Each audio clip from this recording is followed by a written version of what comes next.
रक्त स्वाभिमान सम्मेलन के बाद समाजवादी पार्टी के सांसद रामजीलाल सुमन ने बीजेपी पर हमला बोलते हुए कहा कि हमने अपनी बात शांति से रखी, लेकिन उन्हें लगातार खुले मंच से धमकियां दी जा रही हैं और जिन लोगों ने बीते दिनों निवास पर हमला किया था वह लोग भी कार्यक्रम में शामिल हुए। इसके बावजूद भी पुलिस ने कोई कार्रवाई नहीं की, जिसको लेकर सपा सांसद पुलिस की कार्यशैली पर भी सवाल खड़े कर रहे हैं और इसे लोकतंत्र के लिए सही नहीं करार दिया।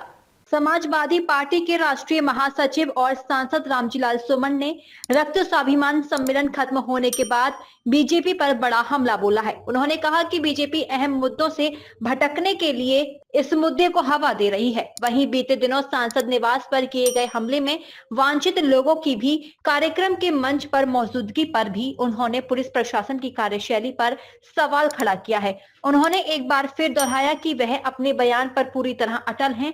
सुरक्षा व्यवस्था देखना पुलिस का काम है। यह लड़ाई पीडीए की है और सपा मुखिया अखिलेश यादव के नेतृत्व में हम अभियान चलाएंगे। वहीं उन्होंने आगामी 19 अप्रैल को अखिलेश यादव के आगरा आगमन पर कहा कि उनके आने से कार्यकर्ताओं में उत्साह और ऊर्जा का संचार होगा। हमारी कोई रणनीति नहीं है। समाजवादी पार्टी के राष्ट्रीय अध्यक्ष श्री अखिलेश यादव जी 19 अप्रैल को यहाँ आ रहे हैं। मैं उनको धन्यवाद देता हूँ और मैं आश्वस्त हूँ कि उनके आने से कार्यकर्ताओं में एक नई ऊर्जा का संचार होगा, एक नया जज्बा पैदा होगा। जहाँ तक निर्णय का सवाल है, मैं समाजवादी पार्टी का अदना सा कार्यकर्ता हूँ।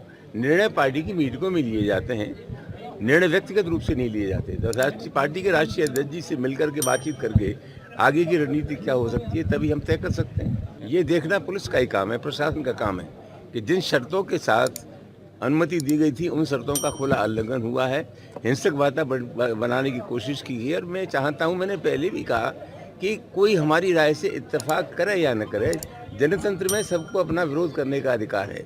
जहां तक विचारों के अभिव्यक्ति का सवाल है, दुनिया में कोई व्यक्ति या कोई विचार अपने आप में पूर्ण नहीं है। हमारे विचार से किसी की असहमति हो सकती है, लेकिन जनतंत्र में और संविधान के मुताबिक हमें विरोध करने के तरीके मिले हुए, उसी के हिसाब से विरोध करना चाहिए। इस देश में हिंसा के लिए कोई जगह चिंता का विषय है। 26 मार्च को जो हुआ उसमें 2 प्राथमिकी दर्ज हुई है।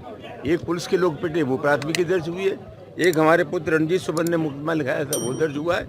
मैं अपेक्षा करता हूँ कि दोनों ही तहरीरों पर जो मुकदमे लिखे गए उसमें प्रभावी कार्रवाई करनी चाहिए। और जैसा कि मैंने पहले कहा कि अगर प्रशासन कार्रवाई नहीं करता है तो समाजवादी बैठ करके इस मामले में भविष्य की रणनीति तैयार करेगी। डीजी महाराजा न्यूज के लिए मोहम्मद साजिद की रिपोर्ट।